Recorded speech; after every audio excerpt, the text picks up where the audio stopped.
What's up, guys? This is Brave, and I am back to review the season finale of Tyler Perry's Sistas. Yes, this is season 5, episode 22, and this episode had the audacity to be titled Too Little Too Late. But joke's on you, Tyler, because you decided to give us too little of this entire season, okay? This entire season has been too little. And it's absolutely too late for most of these characters to even be redeemable. Actually, all of them. You have ran them into the ground. Yes, you guys, this will be a review, but I'm about to go in on every character because nobody is redeemable at this point.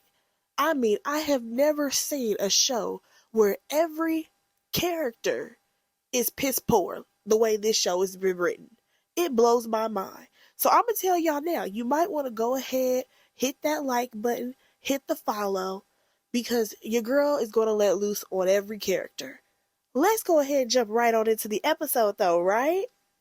So as many of you recall, we left off last week with a man named Joey. He decided to stop by Zachary's home and let him know that he was supposedly Fatima's baby's father. Yes, the same Fatima who has been in Zach's corner every time more baby mama drama happens.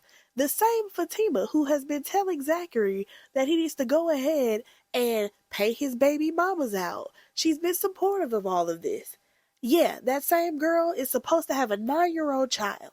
So now we have Mr. Huff and Puff, aka Zach, showing up to Fatima's job because he's about to blow a gasket. He's found out new information that he's never known. And I'm just like, there's actually a few things that you still don't know about Fatima.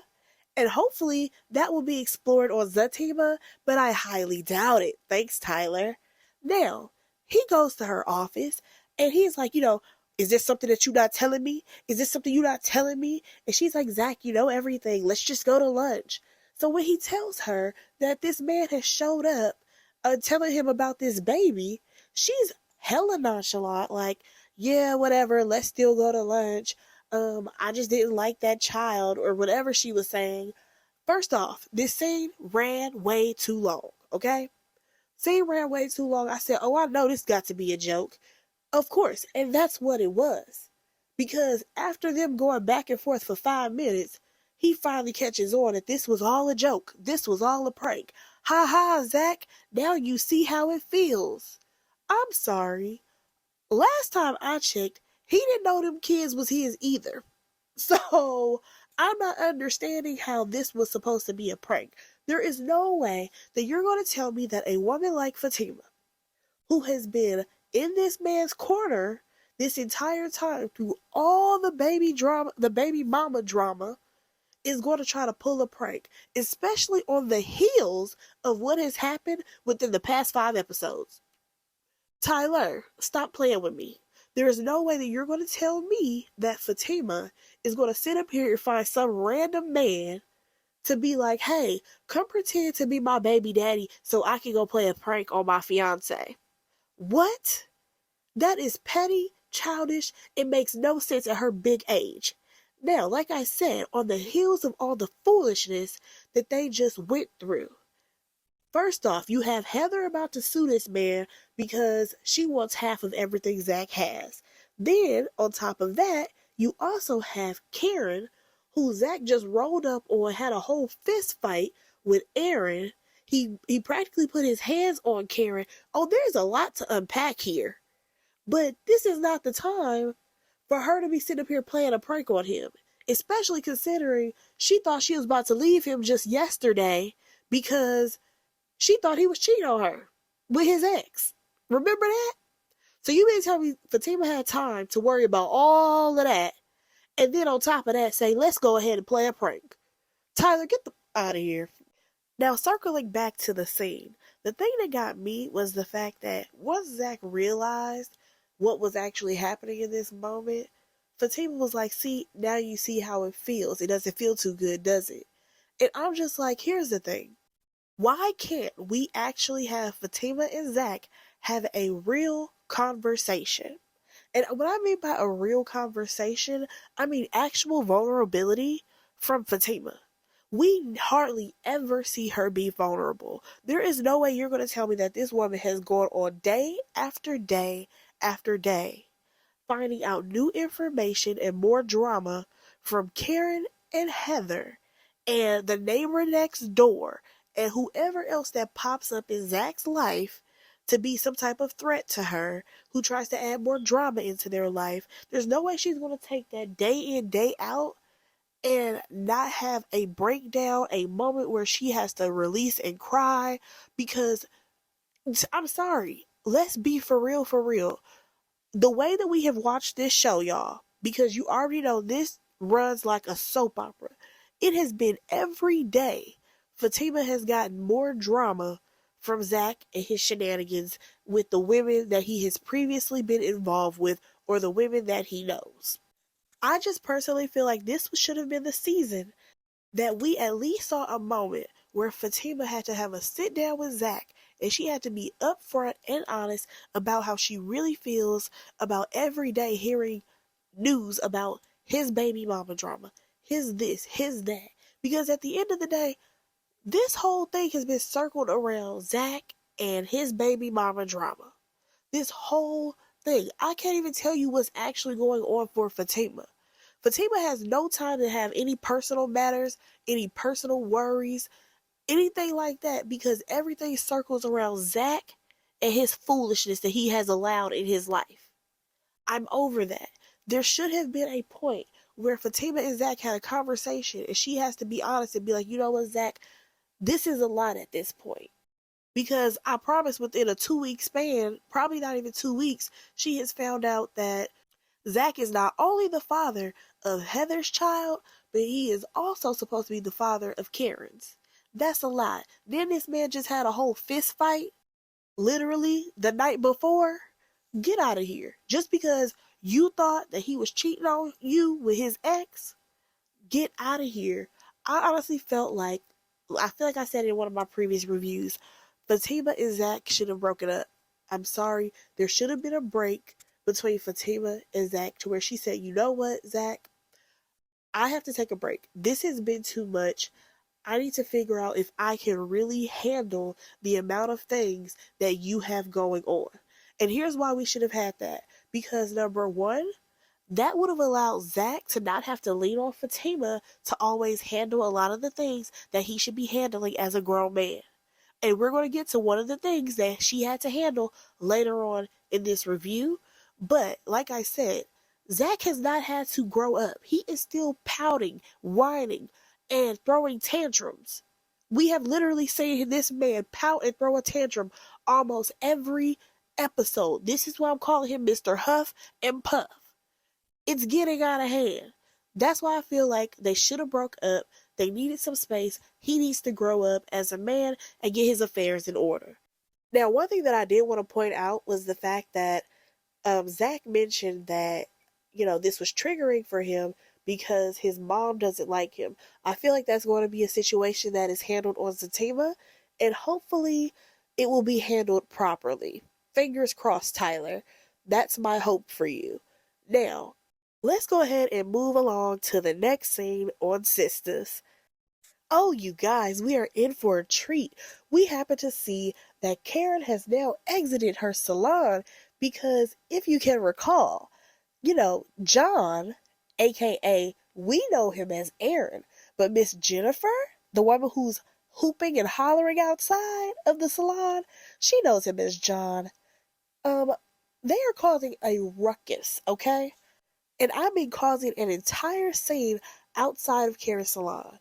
So at this point, you have Karen outside. You also have Pam out there because you already know that Pam, she was not going to miss a beat, okay, when it comes to any type of drama happening. Now, here is my thing when it comes to this whole situation with Aaron. You guys, Aaron has been a complete mystery this entire time that we have known him. The only thing that we know is that he supposedly is a pastor. We've never seen him in a church at all. We've never even heard of him inviting Karen, like, oh, you can come to church on Sunday. This show acts like Sundays don't even exist. At this point, Aaron has been hounding Karen I mean, this entire season now that I think about it, because this woman has pushed this man away 50, 11 times, and he still comes back like a lost puppy every single time. And I have been sick of it. I have wanted Aaron to move on, find somebody else.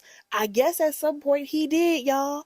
I guess at some point Aaron decided I can't put all my eggs in the Karen basket because where in the world did this woman come from? Because according to Aaron, he's going to tell Karen about what's going on later and tells her to go back inside. I said, oh, again, here's another layer of this man trying to control you, Karen. And I don't understand how you're not saying it. Because I promise you guys, Aaron has some control issues. Seriously. Because at this point, he's controlling when she eats. He wants to know her schedule. He wants to make sure she's doing this, not standing on her feet. Blase, blase, blah. Those right there are just little steps of this man trying to control her. Now we have this other woman coming into the picture, and he tells her, oh no, go inside. I'll tell you about this later. I don't think he was shielding her from information at the moment. I think this is another way for him to try to get Karen to be under his thumb. This man has love bombed her, okay? This man has loved on her, put it in her head that, he is the right guy for her. He has done all these things. And for some reason, it has finally worked. Karen has failed for the shenanigans, and I bet y'all, Aaron is going to be controlling her by next season. Or actually, maybe season 7 or 8, because y'all know how Tyler Perry writes. We only gonna get maybe a week or two for the whole season of season 6. Now back to the scene at hand though. Jennifer is going off, okay? She's like, don't trust him. He's going to make you feel like he really cares about you. All this stuff. She's just going off. And the whole time, you have John, a.k.a. Aaron. He is over here yelling for her to leave. You need to go. You need to go. I mean, voice is just raising and raising and raising, okay? Baby girl, she left, all right. But she definitely slapped him before she walked away. And I'm just like, Karen, you don't see no issues right here? You don't see no problems? 'Cause I do. But you know what? I realize that you're kind of stuck now. You're kind of stuck with Aaron at this point. But you know what? I'm going to touch on that a little bit later. But let's go ahead and continue with this scene. So after old girl walks away, Karen is like, what was that? Who was that? And he says, oh, I'm just going to tell you about it later or whatever. It's nothing for you to worry about. Now, according to Aaron, he has to hop, skip, and jump away because he needs to go file a police report. This is urgent, something that he has to take care of. Now, according to him, he's going to explain everything to her. He promises this multiple times over and over as he is getting in the car. Here is my thing. Tyler, this is what I don't want you to do. Don't let you try to play us and make it seem like, oh, it was some crazy church member that became obsessed with him. Don't do that. Or don't sit up here and act like, oh, someone set up a dating profile and used the name John instead of his real name. I don't know what type of stunt Tyler is about to pull because none of this is making sense. It really doesn't, because how did this woman come up with a whole other name for this man? And according to Aaron, she is stalking him. Now, y'all really let me know in the comments what y'all think about this scene with Aaron. Do y'all think that this woman is stalking him, or do you think he was dating her on the side? I mean, I don't know when he had time to, because that man has been at Karen's beck and call this entire season, and even before then. Now, let's hop on over to my girl Pam, though, because Pam has probably been the only character on this show that has redeeming qualities, okay? She has been A1 season 5. Because let's not forget how she has been there for Karen when Karen had to be rushed to the hospital. She kept everything confidential when it came to Karen. She has been writing for her. She has been there for her. She has been taking care of the shop. And at the end of the day, Pam has been a solid character, even though her so-called boss slash friend, I guess you could call her that, has been nasty towards her this entire time. Because even in this scene, Karen still is giving attitude when Pam is the only one who realizes what's going on. Because Pam is like, you don't see that that's a problem? And of course, Karen is like, no, she doesn't see it as a problem. She tells Pam to go back inside, and Pam is like, okay, fine, because I'm going to go ahead and call my girl at the police station because I definitely got old girl's plate numbers. So we gonna figure out what's going on here because somebody's lying. Either it's him or it's her, but it's somebody. I said, ding, ding, ding. Thank you, Pam. Somebody got some common sense around here. Because she also mentioned how, let's not forget that this same man has brought drama to your doorstep previously. Y'all remember when his ex-wife decided to off herself in Karen's salon? Let's not forget. And how Karen still has yet to fully deal with that trauma because we never had her go to therapy. But that's going to be another discussion for a later scene. Let's go ahead and move along. So now we have Maurice and Calvin. So at this point, Maurice decides that he's going to apologize to Calvin because he definitely acted out. Maurice also decides that he's going to go ahead and go get his car back from Q because Q has stolen his car. Y'all, I'm trying to figure out how in the world did this man know where Maurice kept a spare key to his car for him to then decide to go get the spare key, take it all the way to the bank, and then get Maurice's car. I'm just curious to know how that happened because if anything, I would not be surprised if Sabrina's car as well as Maurice's car was removed from the premises and probably put in like the impound or something. Isn't that what happens when people like leave their cars places like this? Because you cannot leave a car at any bank. So I'm just like, so at what point did this man do this? Was it the same day? It makes no sense. Now back to the story at hand. Maurice says that he's going to go ahead and get his stuff back because this man has messed with his heart and he's not having it, okay? Now Calvin, on the other hand, is like, listen, you need to go ahead and let this go. Just leave it alone. He already done all this stuff. He done got you and Sabrina fired. Just let it go. And here's the thing. I understand where both of them are coming from in this situation because at this point, Calvin has realized that not only is Q, crazy, he's a master manipulator. And this man does not fold for any reason. It don't even matter if he get beat up with a golf club. He is not going to go ahead and take any accountability for what he has done to Sabrina and Maurice. But Maurice has it in his mind that he has to go ahead and get Q back. Oh, we'll talk about that a little bit later. Now here's my thing about Q and Maurice. Y'all, honestly, at this point, I feel like both of those characters should be making an exit soon. They really should, because at this point, Calvin, what purpose do you serve? Because at the end of the day, Sabrina doesn't even want you. Like, it's cool if Tyler wants to use Calvin as a friend of Sabrina's at this point, and we only see him maybe a solid 4 episodes. He stopped by, hang out with Sabrina once or twice or something. That's cool. I can handle maybe 4 episodes out of a 22 episode season of seeing Calvin.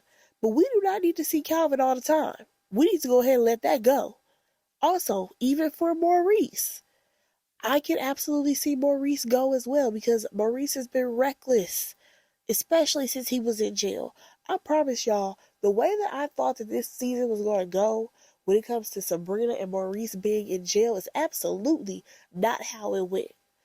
At all. Because, I mean, the top of the season, we didn't even know where they was. We only saw a glimpse of Sabrina and Maurice. We didn't see for I don't know how many episodes. But then once we finally saw them, it wasn't even worth it.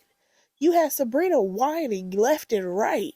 And then you had Maurice not even taking things seriously ever when he was the one who was in jail. Like, and he really didn't have no support.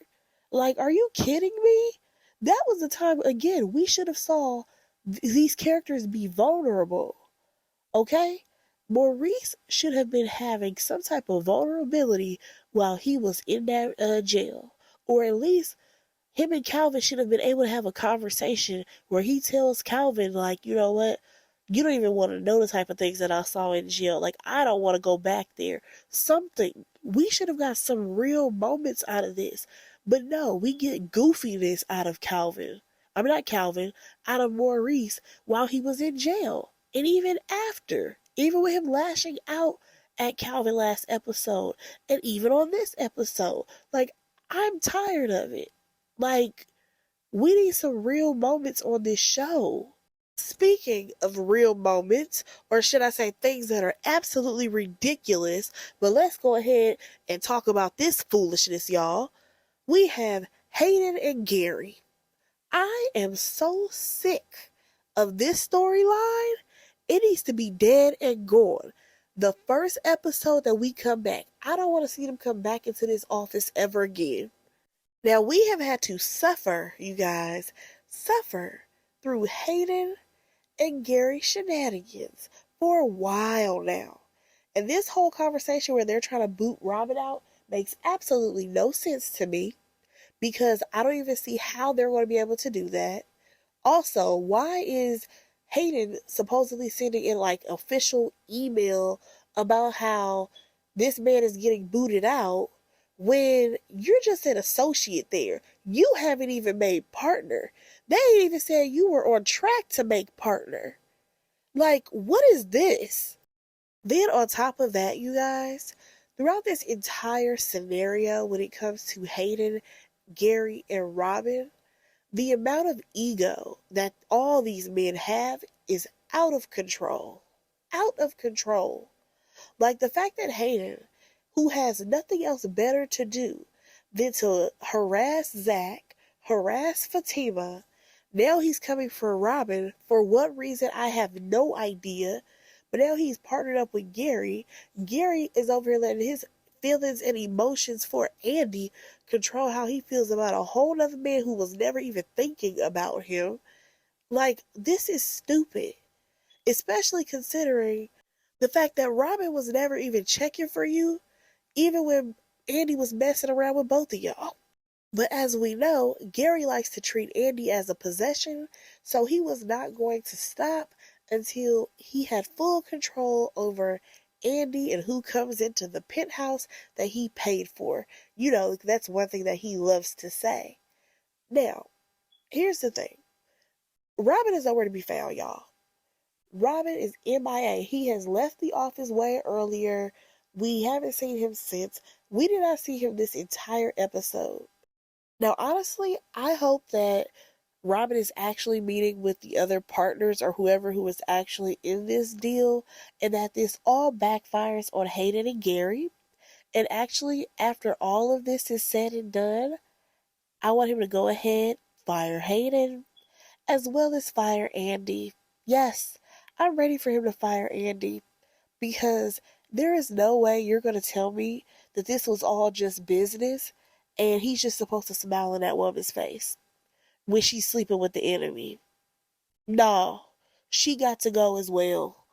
Because let's not forget that Andy decided that she was going to take photos of the contract and all the paperwork that she had that was in Gary's pocket. But it's not like she actually sent it to Robin. You know what I'm saying? She didn't even give that man a real heads up. That's why I thought it was stupid that Tyler wrote, oh, for Robin to be like, thanks for giving me the heads up. She didn't give you no heads up. The only thing that Andy decided to do was let you know that there is somebody who can loan you that kind of money, who is supposedly a gangster, according to this show, and you're going to have to pay extremely high interest on that. And it's crazy because she gave you the number to somebody that had $14 million that you would have to pay back, even though she just came to you for what, $2 million? Because she put in some money. How much was Sabrina's stuff, y'all? $3 million, I think. Yeah, I think Sabrina's thing was $3 million. You mean to tell me that Andy knew somebody who had that kind of money that could technically loan it to her? You mean to tell me she couldn't work her feminine wiles like she's been doing on every other man on this show so that she could have got the money? But then she had to come to Robin to get the money? That man could have used the money that he actually had for his actual business dealings. You see how crazy this all sounds? Again, if I was Robin, I would leave Andy all the way alone. Okay? Now back to the actual storyline. You have Hayden, he's ready to go ahead and dip out because Gary wants to celebrate. But he's like, no, I gotta go home. I gotta go get to Tamara. Now, as we already know, Tamara is some chick that Fatima has found through her cousin. We have no idea what Tamara's actual background. We don't know if she a stripper.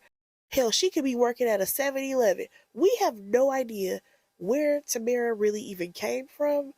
But according to Hayden, he has his own vetting process. And I even hated this entire conversation about vetting a woman, aka Googling or finding someone to check her out and have a whole profile created on who this woman is supposed to be on paper. I'm just like, wow. So is this how you got with Andy, Gary?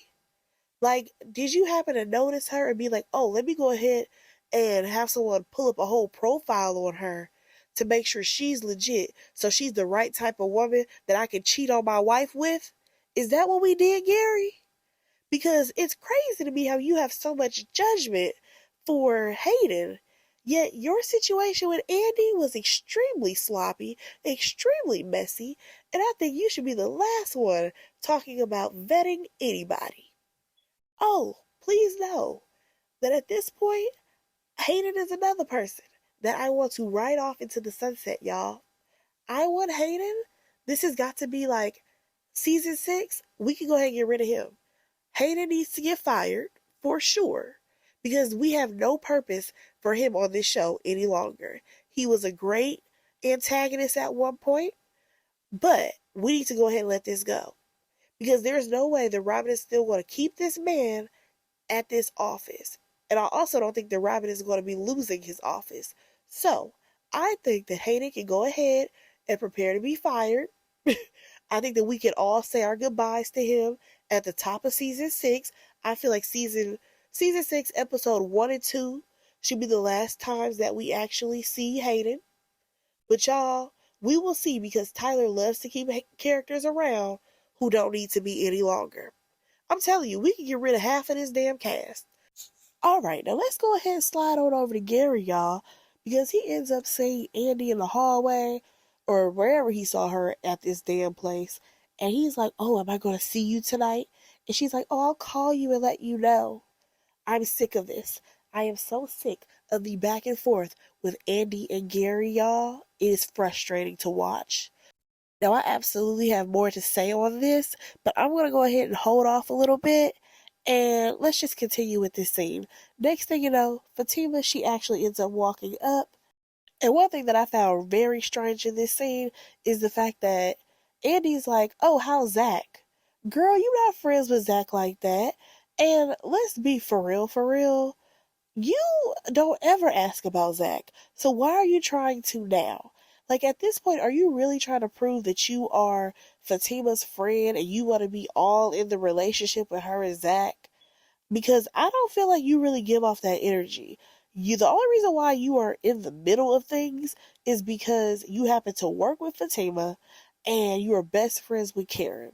So the fact that you want to sit up here and ask questions about how Zach is doing when you've never asked about that man, I'm giving you a side eye. Because at this point, are you only trying to ask about him because you and old girl, your best friend, just got into it? So you trying to prove to Fatima that you still riding for her and that how you can supposedly be friends with both of them? Girl, bye. Let's go ahead and move on. All right, y'all. Now let's go ahead and jump into this whole Karen and Zach conversation. Zach is pulled up to the salon. At this point, it's dark outside. I said, sir, what took you so long? But I guess he decided to wait until this woman's job was done. You know, the shop was closed. So he gets there, chit chats with Pam for a moment. She tries to give him the lowdown on Aaron. He didn't want to hear about the mess. So he goes back there to talk to Karen. He comes in. He over here talking about some, I just want to apologize. I'm sorry. Sir, you're not saying what you're actually sorry for. You should have come in there and said, you know what, Karen, I'm going to be completely honest with you. This has been a lot for me. This has been consistent drama all the time. And honestly, I overreacted when it came down to this whole photo being spread around to my fiance. I apologize. I did not mean to come into the restaurant, cause a scene. I put my hands on you, and I did not mean to do that. We got none of that. Again, why can't Zach do anything else besides huff, puff, and pout?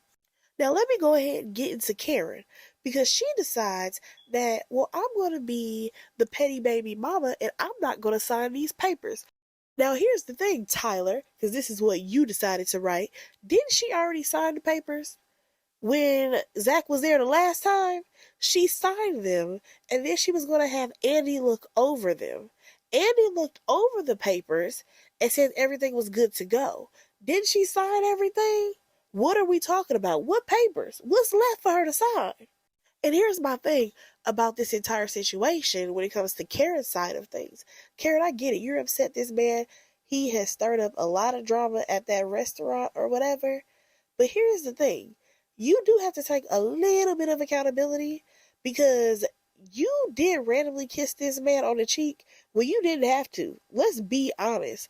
Like, nobody really kisses their ex on the cheek after they have literally blown up on them, done all the things that Karen has done, and you know that this person is in a whole nother relationship. Nobody would really do that. So you knew what you was doing.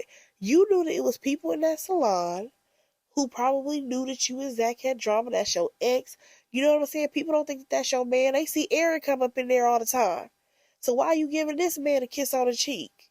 Okay, girl, I see you. Now, a lot of people may think a kiss on the cheek, that's nothing. However, in this type of situation, it's too random. It's too random for where we are in the storyline. And the fact that you decided, Karen, that you want to play retaliation and be like, you know what? Since you decided to act up, then I'm not going to sign these papers. Okay, this is how petty you're going to be when it comes to this child. So if Zach does something that you don't care for, are you going to say, you know what? I'm keeping my child. You can't see him. Like, him or her, whatever it's going to be. Like, I'm just curious, what kind of parenting will happen between Karen and Zach? So Zach ends up leaving, and next thing you know, Pam actually ends up coming in. She just wants to check in on Karen, and she also wants to let her know that her homegirl gave her the information about who this Jennifer chick is. So if she wants the information, please know that Pam has it. Now you already know Karen, she doesn't want to talk about that. She don't want to talk about nothing that happened earlier that day. And at this point, I feel like there has been too much drama happening in Karen's life that she is tapped out at this point. I feel like Karen is so done with drama at this point, and she absolutely should be. Because again, let's not forget, 2 days ago, she was just at Zach and Fatima's house hooping and hollering because she was upset that he proposed to Fatima and that they were going to get married at some point, and how this man built a desk for Fatima. Then the next day, she decides, oh, I'm going to go ahead and be nice to Zach. I had a change of heart.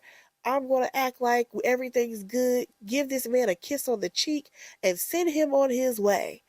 Oh, just for that to come back and bite her in the butt, because next thing you know, you have Zach rolling up on her when he sees her while she's on her first date with Aaron at a restaurant where she can relax and, take things easy.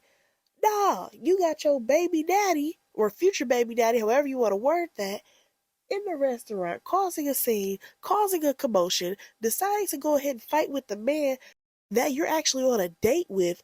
Her emotions have been going up, down, every single day. Tyler, give Karen a break. Y'all, I know that Karen has drained a lot of us this season. But let's be for real. Tyler has definitely put Karen's character through the ringer. Honestly, he put all the characters through the ringer. But I'm talking about considering this woman is supposed to be pregnant. Can you please, next season, give her some consistent happiness and let baby girl be smooth sailing into this pregnancy because we're tired.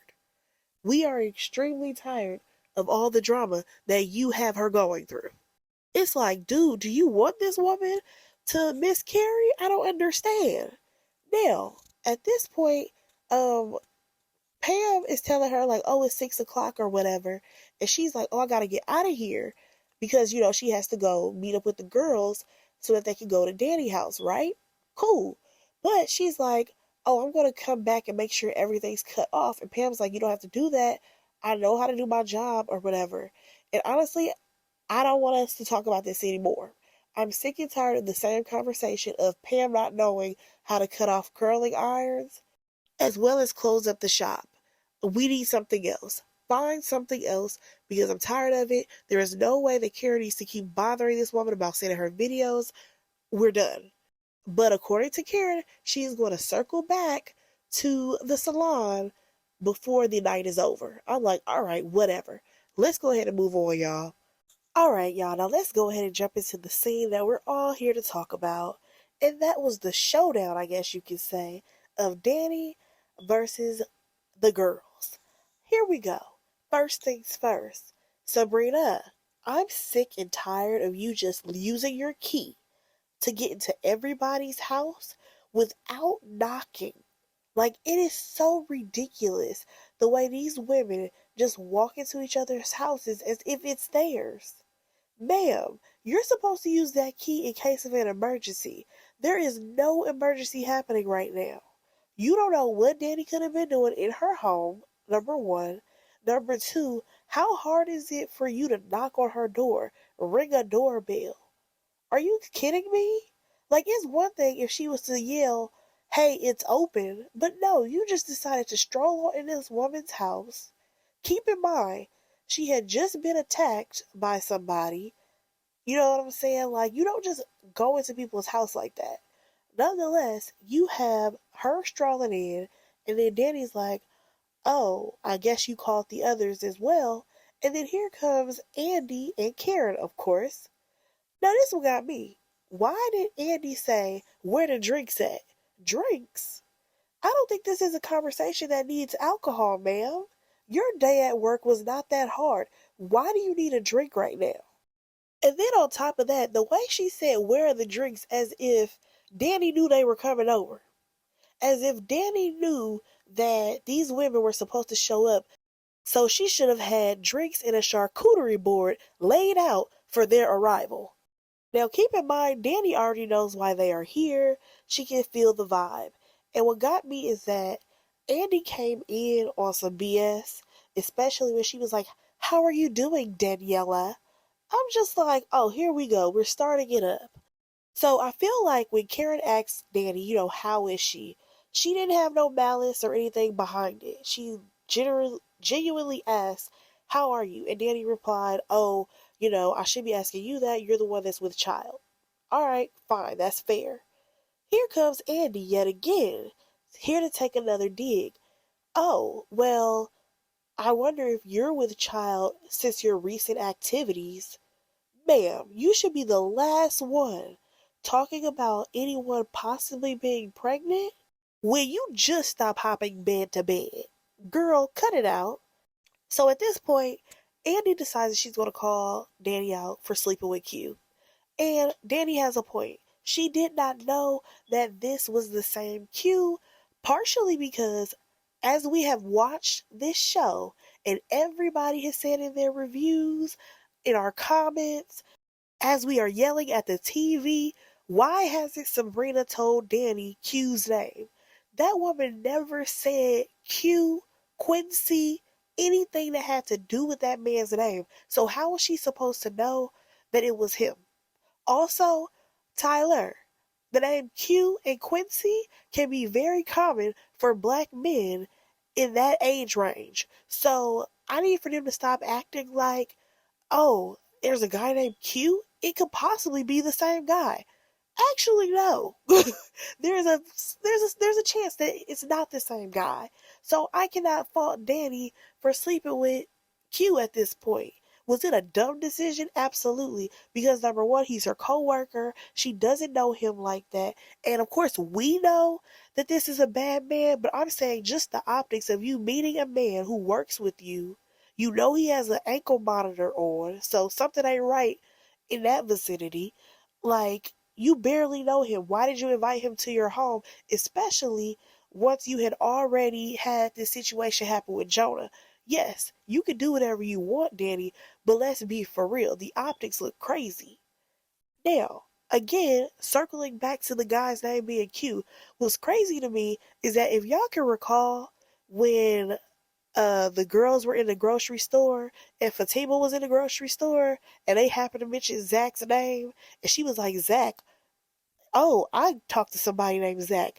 And remember it was that whole conversation because they realized it was the same guy? Why is this a repeat of that? As if there is no other man in Atlanta named Zach and there is no other man in Atlanta named Q. Bye, Tyler. Now, Dani lets the girls know that she's trying to have a hot girl summer. As we know, this is definitely an excuse that Dani has been using. However, you have Sabrina chiming in, aka Little Miss Tattletale, because doesn't Sabrina give that vibe of the little sister that goes and tells on you every time you do something? I feel like she does that with Dani often. She runs and tells Andy and Karen, the big sisters, on Dani so that way we can get her in trouble. Because if we're being honest, she hardly had anything to say during this entire time. The only thing she told Dani pretty much was that she needs to stop what she's doing. And when Dani's like, well, y'all get more action than me, she's like, well, it's always with the same men. Is it, sis? No, you've been with the same man. Those other two chicks over there, they doing whatever they want to do. Now, again, here's my thing. Dani is a grown woman. She can sleep with whoever she wants to. Now, I feel like this approach that they're doing is ridiculous. Because at the end of the day, they're not coming in as women who are just like, listen, there's something going on that's deeper. I feel like we need to go ahead and get you some help because you are seriously dealing with some trauma, and I don't think this is the best path for you. That's not how they come at her. They're reprimanding her as if she's a naughty schoolgirl. Like, you've been bad, so we need to put you on punishment. You need to be put on detention. You can't do this, Dani. You're a bad girl. That is how they're coming to her. And I'm over it. Now, there was a little mention of college, and I'm going to hold off on that a little bit because at this point, Dani feels like they came over so that they could judge her. And I feel like Andy surely did. Her vibe was definitely given that, especially when she brought up the fact that, well, you just had an incident with a guy that you didn't even know or whatever, and you ran him over with your car. And I'm just like, oh, so now you're referring to it as an incident when you decided to think that it was funny when you brought it up to the other women and was like, oh, Dani brought home a stray, you guys. Will you kind of use that as a joke? Oh, so now it's a serious thing? Andy, you are so full of it. Like, I seriously hate the way Andy handled that situation because when Dani was really going through it and she came to the office, she was there for her. However, after that moment, she decided to use that as a moment to diss Dani. And I did not appreciate that because this woman had just went through this situation. This is not something that happened years ago and you're trying to use it as a joke. First of all, nothing about it is funny. And when she tried to tell, I want to say it was Karen about it or Sabrina. Maybe it was Karen. I can't really recall. But she definitely tried to use it as a dig to Dani because Dani had mentioned how Andy was still messing around with oh boy, with Gary. Like, girl, you are still messing around with Gary. That's a known fact. For some reason you won't let him go because he comes with material things. Now, throughout this entire conversation, you guys, though, I must say, Karen was the only one who I felt like was actually there to try to, get some understanding with Dani. Because she's the only one who was like, we're not judging you, none of that. But here's the thing. Right when Dani was about to express how she felt, after they said what they said, about how she let a stranger in her home. Here comes Sabrina. Don't be defensive. I don't need you, pipsqueak. Why are you chiming in? Let this woman get how she feels off of her chest first, okay? Because we could have had a breakthrough, but then things took a little turn because she's like, I just want to say something. And here goes Andy. Well, you want to say something? Is this something that you can say to Preston? Because we like him and we know him. Do you? I don't even recall Andy even meeting Preston. So, girl, what are you talking about? Like, be for real. The fact that you sat up here and brought up this man who we already know Dani does not want. She has stated to y'all multiple times, he is not the man for me. There's just some differences that I don't think that I can get over. So I'm going to go ahead and let that man do what he want to do. The fact that you sat up in her face and told her, oh, well, is this something that you can say in front of Preston? No, she's trying to express to her girlfriends, or should I say the girls that she knew in college, because they not really friends. This group of women are literally held together because they went to college together and decided to stay in Atlanta. That is why they are all cool right now. Now, when it comes down to what Dani was about to say, we don't really know, because once Andy brought up Preston, I feel like that changed her whole demeanor, because you already know how she feels about her and Preston at this point.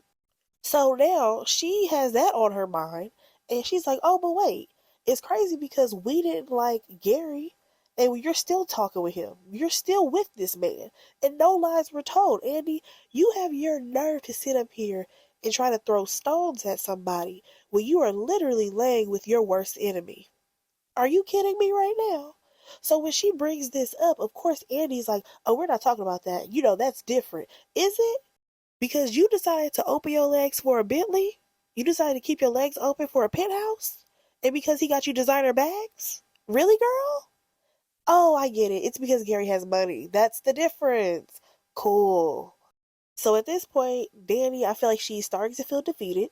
And she tells the ladies that, she's done anyways. The whole Q thing was a mess. She's done with Preston or whatever. Oh, but before she can even really finish, you have little Miss Pipsqueak, Sabrina. She decides that she wants to say something. And she says under her breath, oh, because, he slept with Maurice. How is that relevant to this conversation? It's not. Oh, but you have the audacity to get mad at Bio when he was trying to make a statement about how uh, Maurice is a bad person, and you insinuated that he thought that because he was gay, while you're over here basically shaming Dani because she had sex with a guy who hooked up with a man. So I'm trying to understand where your head is, because honestly, you're using that as a dig towards Dani. Like, girl, yeah, but you slept with a man who slept with Maurice. I don't like that at all, because you ain't a real ally if that's the case. Like, it's crazy to me how you want to throw that in her face, but I guess this is you getting revenge for her always calling Calvin Panty Man. Now, at this point, Dani is like, well, we've all been through, a similar situation. And I was like, I don't know if they've been through similar, but they have all basically slept with men who were bad decisions. I agree with that, because some of them are still doing it, Andy. So now we're going to let Karen take the lead. And she's going to talk about their college experience, guys, and how Dani was out here smoking and drinking and, really living it up, and she was hooking up with a lot of guys, doing her thing. And according to Dani, they were all wilding out. But according to Sabrina, I'm not Sabrina, Karen, nah, it was just Dani. Now, Dani says, would you like to tally them up? And I was like, well, I feel like y'all got a little quiet when she said, let's tally them up. Okay, y'all. So at this point, Kira decides that she's going to bring up the fact that at some point there was a frat group or whatever who were trying to do something to Dani. I don't know if they were going to try to like gang her or what, but either way, it was a bad situation, clearly. And what really bothered me in this moment is that Andy decided to chime in and be like, oh my gosh, and remember those terrible things that they were saying about you? Blah, blah, blah, blah, blah. Girl, she lived through it. She knows. Like, I really hate how they are making this moment be the focal point and relevancy of why they're trying to draw connections between what happened in college and this woman being a fully grown woman sleeping with whoever she wants to. I am so irritated by this because y'all are not therapists. Y'all have never been to therapy. I don't think you guys are even equipped for this type of conversation if we want to be honest. So, the fact that Andy, of all people, who has been throwing darts this entire time, is the one who brings that up, you're again still trying to shame Dani. And I can see right through Andy. And like Dani said, I lived through it. They were saying it about me. I remember this. It was my experience. All right, so at this point, um, Karen brings up the fact that Dani, I guess she used to be heavier back in the day. And according to Karen, she was very insecure about her weight. And basically, she would just hook up with guys to make herself feel different, I guess. That's what she was trying to say. And here's my thing, I understand that being a larger person, a lot of people assume that you are promiscuous because, you know, the guys, they don't look at you that way or whatever. But also, I feel like, well, what was the difference between what you were doing and what she was doing? Because if she was hooking up with a lot of guys and she was curvy, you were hooking up with dudes and you were probably thinner than her, but y'all was doing the same thing. So I just feel like there's a lot of judgment when it comes to um, curvier women and who they end up dating, who they end up, hooking up with, because it's honestly the same thing as what happens with skinny women, but because a person is a larger size, a lot of times people inflict that, oh no, it's because you were heavier and the guys didn't like you, so you just decided that you were just going to hook up with everybody. Like, honestly, I just feel like them bringing that into this situation did not make anything any better. Like, the whole college reference is so annoying when it comes to sisters because not only have we heard this about Dani at this point, we've also heard reference to something happening with Andy back in the day. And my problem with that is this is something that happened to a lot of these women 15 years ago. So you mean to tell me that within those 15 years, these women had no growth, Tyler? Wow. Says a lot about your writing and what you think of them. Nonetheless, Andy says that they're concerned, and if she doesn't want to be with Preston, that's absolutely fine. Oh, again, before Dani can say something, here comes Pipsqueak, aka Sabrina. She's like, he was such a great guy. He was damn near perfect. Was he? Because if that's the case, then you should have dated him, girl, instead of playing around with Calvin and wasting your time. I am so confused as to why Sabrina is over here saying that Preston was practically perfect when she did not know him like that. Y'all wasn't doing double dates, so you don't really know what his personality is like. You only know that this man would always cook for Dani. He was always at her house. And, that was pretty much it. So you mean to tell me that you don't want your closest friend, your best friend, to date a man who wants to take her out on the town, who wants to show her off, who wants to do more than just lay up in her house, run up her bills, and have sex with her? I'm sorry that is all that y'all get out of every situationship that y'all are on in this show. Y'all should all want better for your friends at this point. So the girls are telling Dani at this point that they just want her to be safe while she's having this hot girl summer and that they love her. At this point, she feels absolutely ganged up on. These women are throwing things up in her face from college to men who she don't even want to be with, saying that they are damn near perfect, which refers to the fact that you also think that if he's perfect, that Dani is the issue and she's the problem. Okay, girl. So at this point, um, Dani is like, yeah, well, I got a guy coming over here, so y'all can go ahead and head on out. And of course, you have Sabrina, aka Pipsqueak. She's like, we can't talk to her when she's like this. Here goes Andy. No, we can't. Why are y'all saying this in this woman's face? As if she's not standing right there.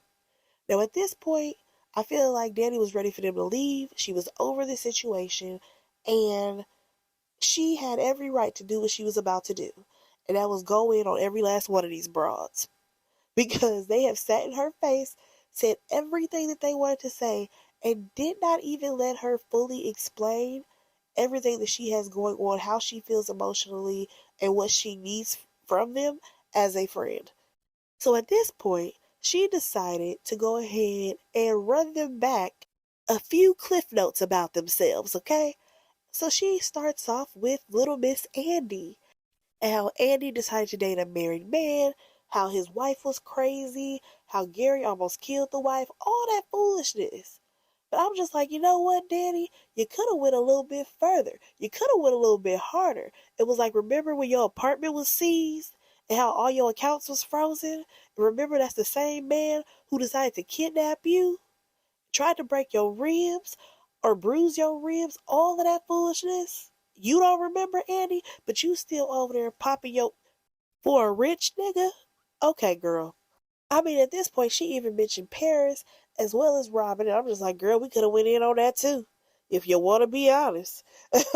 So then next on her list was Sabrina and how she's over here dating this man, Calvin, and this man is into things that she's not even into. He's not even really her type. He ain't what she want. Now she could have went harder on Sabrina as well, because remember you was out here trying to get caught up with your coworker, who you then got fired. And then when he was trying to talk to you, you was acting like he was harassing you. Yeah, remember that? Okay, girl. And let's not forget the fact that you just basically put your life on the line, because who knows what bio about to have you out here doing. Because we gonna see if Maurice gonna show up to court. Okay, girl. And then she decides to end it on out with Karen, and how she messed around with a preacher whose wife decided to off herself in your salon, in your place of business, because you were messing around with her ex-husband, or I don't know if they were divorced yet. Nonetheless, she could have easily added more on to Karen, and how old boy popped up at her house, how Zach took a stabbing for you, and how also you were going back and forth with Aaron and Zach. And the only reason why you trying to mess with Zach is because he got money now. Oh yeah, and I almost forgot, you're also pregnant. Girl, y'all all a mess. So at this point, Dani decides to go ahead and tell them F you to all three of the ladies, lets them know that they are disrespecting her in the same place where that other man just disrespected her in her home, and she's ready for them to go. But oh, they're not leaving, you guys. They still want to stay there.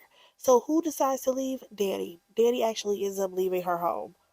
Alright, y'all, now let's go ahead and talk about how this whole scene with Fatima, I was given a side eye from the start. Can you please tell me why Fatima is walking in with the child support papers for Heather when those should be coming from Zach and his lawyer? Make that make sense. Now she decides to walk through the door and proceeds to sit down right next to Zach to then tell him to go answer the door. And I'm just like, that makes no sense, just so that he can see that it was Heather. Why are we shocked? We already knew that Heather was coming over. And why is Heather over here talking about, so what's this about? Girl, you already know this is going to be about child support. And it should be about visitation. But clearly, Tyler Perry doesn't believe in actually having children on this show. Because for some reason, this entire conversation has been about Zach and child support. I'm sick of it. There has been no conversation about how, hey, I'll pick my son up, I want to spend time with him. When Heather even brought this little boy over there, when Fatima decided to swab him on Fatima, Zach didn't even look at that child. So it's frustrating to watch this whole scenario happen when Zach is not putting in any effort to honestly be involved in his child's life. Because it was more important for him to bring up the fact that, this is all about money, how he doesn't want these women to take everything from him. So speaking of child support, he finally tells Heather, around how much she'll be getting every month. You guys, why did he tell her $2,000? Now keep in mind, he just told Karen the other day that she would be getting $3,000 per month. First of all, Zach, you don't even have consistent income because you don't have a job, sir. You don't have a career. You don't have anything coming in besides the rent money that Deja provides for you. And I understand we really did try to run with this whole stocks thing when it came to Zach, but I'm going to need for him to go ahead and diversify that portfolio. I'm going to need to see on Fatima him and Bryce actually work and actually flip some houses because honestly, we ain't seen Zach do nothing but sit on this money that he supposedly got, whine, pout, and huff and puff. That is what we have seen from Zach this entire season of Sistas. So hopefully in Fatima we will see more. Now back to the story at hand. Again, why is Heather over here hyped because she's about to get $2,000 per month when she was over here trying to sue this man and get half of everything that he had? How does that make sense? Also, Zach, why is it that Heather gets $1,000 less when her son is only going to be, what, 3 to 4 years older than your child with Karen? They should honestly be getting equal amounts of money at this point. And also, another thing that I just wanted to point out about Heather's character, I hate the fact that we have dumped her down to just be like this hood rat ghetto baby mama, and she has no education. She doesn't clearly know basic English according to the script that we have. I'm over it. I feel like we should see some growth in Heather's character as well. Please do not keep her as a ghetto baby mama as the show's Fatima continues, because I feel like that's where we will mostly see her. Now, here's the thing. Zach has told this woman that he wants to see his child every weekend. I'm definitely going to count how many times we see that child on Fatima, y'all. I'm definitely going to do it. Hopefully we see him because according to the previews, that little baby ain't there. So now you have Fatima saying, okay, just go ahead and have a lawyer look over this and sign them, give them back to us. Everything will be good. But if you don't sign them, then no, if you have a lawyer and they tell you that you can get more, then you won't be getting anything. And I'm just like, here's my thing. I hate that Tyler has written that Fatima's character is kind of like a, not, I don't want to say a bully, but it's very my way or no way. I run the show, and all y'all just have to fall in line. I hate the way that he has written her character in that sense because honestly, I would have rather that come from Zach's mouth than hers. Because at the end of the day, this is Zach's situation because y'all are not married yet. So at this point, Heather has decided that, it's time for her to go ahead and head out, and she leaves. Cool. At this point, Zach has to tell Fatima that Karen, of course, she didn't sign the papers. Again, I'm saying what papers because I could have sworn she already signed them. So Fatima is like, yeah, she probably gonna sue you or whatever. And I'm just like, no, I don't even think she should go ahead and sue him. I think that she should go ahead and ride off in the sunset and let Aaron pay for the child that is Zach's baby. I mean, he did it before with Fawn's kids, right? He pretended like those were his, so he's used to that. Nonetheless, let's go ahead and move along, y'all. Alright, so now we see Dani, she's driving a car. I'm not sure if she's driving her car because I thought that her car was somewhere getting fixed because she wrecked it when she hit Jonah. But nonetheless, baby girl is out here driving. Who did she get a phone call from? She gets a phone call from Preston. I'm over it already. He's like, well, I need to come by your house because I left some clothes over there or some stuff over there. And she's like, listen, you did that on purpose. You just want to keep coming back in and out of my life, in and out of my house. I must agree with her because I'm like, what did you leave there? You just got back in town. So you let me know what you possibly could have left at her house that you need at this moment, sir. Make that make sense. Because you said that you were going to go back home. So when you were going to go back home, you should have packed all your stuff. Now, she says that she's going to go ahead and leave all his stuff in a box at her house. And I'm like, oh, okay. So basically what's going to happen when we come back in season 6 is Dani's going to go back home. The girls will still be there. And then Preston will get there. Just great. Oh, or is this going to officially be the first time that all the ladies meet Preston? Cool. All right, y'all know, I have been talking for a very long time, And I'm finally to the end of the episode, right? We get the last scene, and that is with Q and Maurice. Maurice has showed up, I think, in the parking lot, and he just wants Q to go ahead, give him his keys. And Q is over here telling him, "No, I'm not giving them back to you. No, I've had a long day at work, so I don't have time to deal with this." Excuse me, sir? The way Q moves and operates pisses me off every time I see this man on the screen. Again, season 6 should be the last of Q. He needs to be done by episode 3. We're done with Q's storyline. I need something fresh. I need something new. Because I hate the way this man gets to walk around as if he has not done anything and sits up here and tells people and himself that he's a good person. He hasn't done anything wrong. Yeah, Maurice, I took your car keys, and what are you going to do about it? Like, that's how he acts. And I hate it. I cannot stand Q's character. Now, y'all, this is where this definitely took a turn for me. Because how is it that this man who works at an airport, he works at the airport, he has a gun, you guys. He is able to pull out a gun on Maurice. Are you kidding me right now? You mean to tell me this man works for the airport and he's just toting a gun and he's on house arrest? And last time I checked, he does the same job that Zach used to do. Get out of here. Get out of here, Tyler Perry. We are tired of the foolishness. Now, how do we end this scene? The guys are actually end up fighting. They end up fighting, trying to fight over the gun, and that is where the episode goes off. Y'all, I know that this review was very long, but I feel like I had a lot of opinions, a lot of things to break down, even though this entire season was terrible. And honestly, this last episode wasn't good either, but I just had to give my opinions of each of these characters and how none of them actually have redeeming qualities. I definitely had to get that off my chest. Let me know what y'all thought about this episode, what y'all thought about this season, what y'all hope for season 6. Yeah, go ahead and like, comment, and subscribe to my channel. If you actually listen to the whole thing, shout out to you. And yes, I will be reviewing Fatima. So go ahead, like, comment, subscribe, and be on the lookout for those reviews. I'll talk to y'all in the next one. Bye, guys.